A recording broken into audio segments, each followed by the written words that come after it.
الغير ليس مستغربا.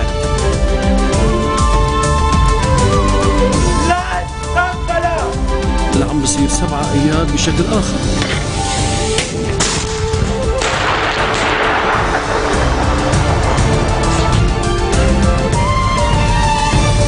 Good afternoon on this Tuesday, May 13th. I'm Yumna Naufal. These are today's headlines. The initial hearing for Lebanese journalists and their media organizations on charges of contempt resumes at the Special Tribunal for Lebanon. Saudi Arabia's Foreign Minister Prince Saud Al Faisal says that Riyadh is inviting Iran's minister to visit the kingdom. And Jordan's kidnapped ambassador to Libya, Fawaz Al-Aitan, is freed in exchange for the release of a fighter held over a plot to attack Jordan's airport. An initial hearing for Lebanese journalists and their media organizations on charges of contempt was held at the Special Tribunal for Lebanon headquarters in The Hague. The STL says that the purpose of the appearance is for the judge to ensure that the rights of the accused and the right to be represented by counsel are respected. FutureTV Director General Dimitri Khidr and Karmel Khayat, the Deputy Head of News, entered pleas of not guilty. But Al-Akhbar newspaper's editor-in-chief Ibrahim Al-Amin announced that he will not appear before the STL. The two journalists and their media organizations, New TV and Akhbar Beirut, were charged with contempt before the tribunal after they disclosed details of alleged STL witnesses. British-based Karim Khan is the counsel for Al-Khayat and New TV, who are charged with interfering with the administration of justice by publishing information on confidential witnesses. The head of the Union Coordination Committee, Hanna Gharib, says that if no action is taken to ensure that civil servants receive their pay raise, the situation could get worse. Today's stepped-up action comes to avoid heading toward boycotting correcting official exams, Gharib told a cheering crowd protesting outside the tourism ministry in Hamra. He warned that government workers face dangerous conditions. Parliament will hold a marathon session on Wednesday to hammer out a compromise formula for the controversial salary scale. Parliament Speaker Nabih Berri has called for the May 14 meeting to vote on the recommendations submitted by the Parliamentary Committee on the best ways to finance the salary scale. Clashes erupt once again in the Palestinian refugee camp of Ain al-Hilwa between armed groups after news of the death of Fatah al-Islam official Alauddin Ali Hijr broke out. It said that 4 people were wounded in the fighting between supporters of Bilal Badr and Talal al-Urduni in the camp's Al-Fawkani area. Al-Mayadeen television said that 7 people were wounded in the unrest. Calm has since been restored after the Palestinian Security Committee made the necessary contacts. Hijr was wounded 3 days ago in Al-Fawkani area, but no details were given over how he was injured. Upon the announcement of his death, his supporters took to the streets and began firing gunshots into the air. Progressive Socialist Party leader MP Walid Jumblatt is expected to host this week outgoing President Michel Sleiman and Maronite Patriarch Shararai in the Shuf. Reports say that Sleiman will chair a cabinet session and visit later on the Shuf town of Mukhtara to attend a banquet hosted by Jumblatt to head the final reconciliation meeting in the village of Brih. The town of Brih is witnessing reconciliation between Christians who were displaced during the Lebanese Civil War and the Druze in the area. Sleiman would later head to the Shuf town of Dir al-Amar to inaugurate President Michel Sleiman's governmental hospital. Sources say that the president's speeches will express the national principles and the importance of the reconciliation between the Druze community and the Christians in Brih.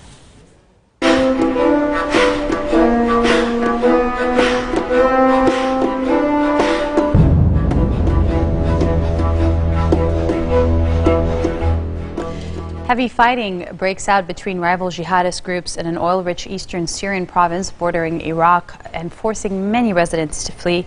The Britain-based Syrian Observatory for Human Rights says the fighting is concentrated on eastern parts of Deir ez-Zor province. An activist based in the province who goes by the name of Abdelaziz Sheikh says that many tribesmen have joined the battle on the side of the Syrian Al-Qaeda affiliate known as the Nusra Front, which is fighting an Al-Qaeda breakaway group, the Islamic State of Iraq and the Levant.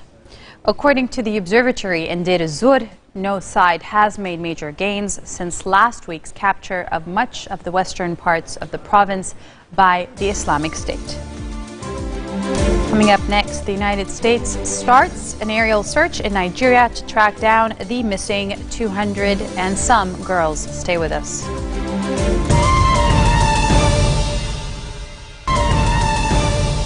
Welcome back. You're watching Future Television. Saudi Arabia's Foreign Minister, Prince Saud Al Faisal, says that Riyadh is inviting Iran's foreign minister to visit the kingdom. In a press conference, he says they have sent an invitation to the foreign minister to visit Saudi Arabia, but this intention to visit has not become a fact. Now, he added that any time he sees fit to come, they are ready to receive him and that they will negotiate and talk with the Iranian side. Saudi Arabia is currently leading a backer of rebels fighting against Syrian President Bashar al-Assad, who is a close ally of the kingdom's main rival, Iran. A series of bombings took place in various parts of Baghdad in Iraq, killing at least 12 and wounding dozens of others. The Shia-sprawling Sadr city is among the neighborhoods targeted in a series of the blasts. The attacks come a day after a series of another blast killed 14. According to the UN, over 8,800 people have been killed in Iraq last year, the country's highest death toll since the peak of sectarian blood violence in 2007 and in 2008. Israel's former Prime Minister Ehud Olmert has been sentenced to 6 years in prison for taking bribes in a corruption case that resulted in the first criminal conviction of a former head of government. Olmert had denied wrongdoing in a property deal that took place while he was in his previous post of Jerusalem mayor. His lawyers are expected to ask the court that passed sentence to allow Olmert to remain free until the Supreme Court rules on an appeal against his March 31st conviction, a process that could take months. The veteran politician was acquitted 2 years ago of most of the major charges brought against him in separate cases involving his links to a U.S. businessman. Those corruption allegations have forced Olmert's resignation as prime minister in 2008, and in the new corruption trial, Olmert was found guilty of 2 bribery charges.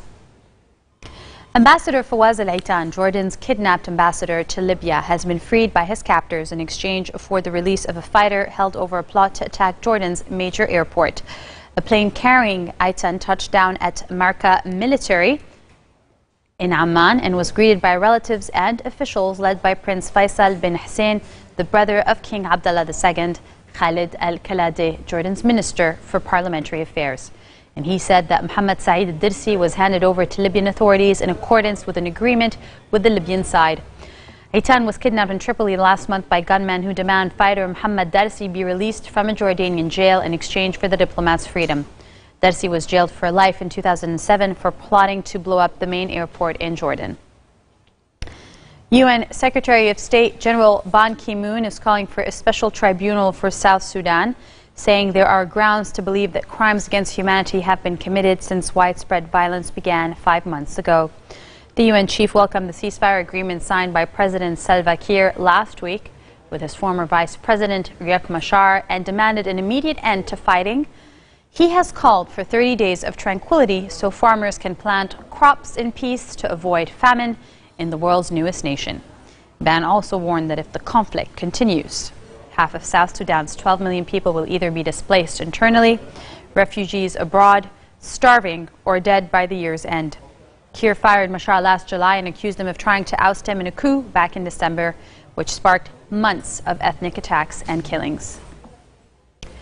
The United States has been flying manned missions over Nigeria to track down more than 200 abducted schoolgirls seeking clues to where they could be held. A new video released by the Boko Haram group showing 130 of the girls is being carefully studied by U.S. experts in the hope it might yield vital clues as to where they are held. U.S. State Department says that experts are combing through every detail of the video for clues that might help ongoing efforts to secure the release of the girls. In the video, the Islamic group's leader, Abu Bakr Shaku, said their girls may be released once Nigeria frees all the Boko Haram prisoners it has in custody. That proposal has been rejected by the Nigerian government, and last week a 30-strong U.S. team arrived on the ground to help growing efforts to find the girls aged between 15 and 20 and snatched from the boarding school on April 14th. Eastern parts of Ukraine have voted to break away from Kiev after pro-Moscow activists in eastern Ukraine declared independence and sought to join Russia, undermining upcoming presidential elections and strengthening the Kremlin's hand. More in this report. The eastern parts of Ukraine has voted to break away from Kiev after pro-Moscow activists in eastern Ukraine declared independence and sought to join Russia, undermining upcoming presidential elections and strengthening the Kremlin's hand. As a result, lawmakers held a session in Ukraine's parliament to discuss the country's vote. Germany's foreign minister Frank-Walter Steinmeier arrived in Ukraine to help kickstart talks between Ukraine's government and two rebellious regions of the country's east, Luhansk and Donetsk. Steinmeier states that Germany supported Ukraine's effort to arrange a national dialogue between the two parties, stressing the importance of May's presidential elections and its decisive role for the future of the country. However, Ukraine's acting Prime Minister Yatsenyuk says that Ukraine's government still believed any negotiations consisted of 4 international players. During the national dialogue, we would like to discuss 5 issues. They are constitutional reform, decentralization of power, corruption, economic policy, and humanitarian issues. In the meantime, Ukrainian forces continue their anti-terrorism operation and surround and tighten their grip on the militia stronghold in Kiev, though authorities say the operation is now entering its final phase. However, explosions between Ukrainian armed forces and the anti-government militia can be heard almost every couple of minutes at villages around Slavyansk. Russia blames the United States and Ukraine for hampering the implementation of proposals on solving the Ukrainian crisis drafted by the Organization for Security and Cooperation in Europe. Russian Foreign Minister Sergei Lavrov said the crisis in Ukraine could only be settled through direct dialogue between the opposition in the eastern regions and the Kiev authorities. Russia wishes that the outcome of the referendum could be implemented through dialogue and non-violent ways between the representatives of Kiev, Donetsk and Lugansk to avoid another violent clash. Moscow is happy to push forward for the dialogue, including through OSCE. Meanwhile, Russian President Vladimir Putin has said that he is supportive of the OSCE's de-escalation roadmap for Ukraine, according to the European security body. No new meetings on Ukraine have been planned as of yet. This marks the end of our bulletin for today. Now for a reminder of our top stories. The initial hearing for Lebanese journalists and their media organizations on charges of contempt resumes at the Special Tribunal for Lebanon in The Hague. Saudi Arabia's foreign minister, Prince Saud Al Faisal, says Riyadh is inviting Iran's foreign minister to visit the kingdom. Jordan's kidnapped ambassador to Libya, Fawaz Al-Aitan, is freed in exchange for the release of a fighter held over a plot to attack Jordan's airport. Those are your Tuesday headlines live on Future Television. Join Linda Tamim tomorrow for what's making headlines all over the world and in Lebanon at 4:20. Take care.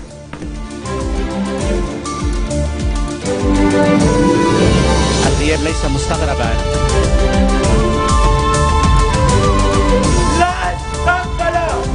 لا عم بصير 7 أياد بشكل آخر.